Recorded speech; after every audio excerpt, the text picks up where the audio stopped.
Now, the head of the Asia-Pacific airline trade grouping, AAPA, expects some carriers to end up in the red by the time this virus scare dies down. There are 15 AAPA members: Singapore Airlines, Hong Kong's Cathay Pacific, Japan's ANA, just to name a few.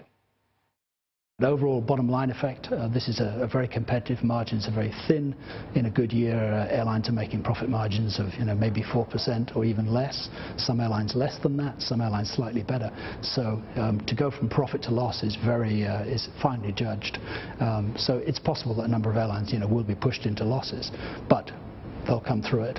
And some airlines are already in the red, and some airlines that are profitable will be pushed into losses. Mr. Herdman also warned that arrival screenings for passengers may not be effective in curbing the outbreak.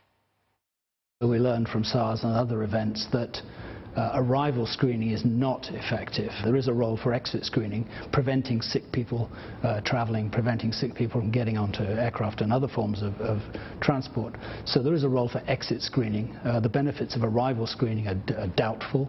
That seems to be the wisdom of the experts.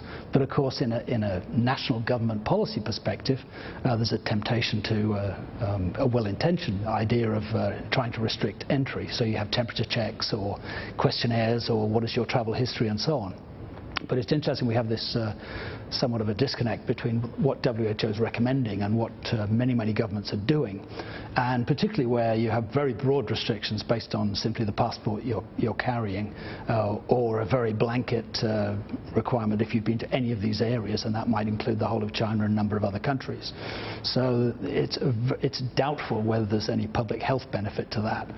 But of course, governments are thinking of the readiness of their own health systems, signals they're sending to their public. Are they seen to be doing enough?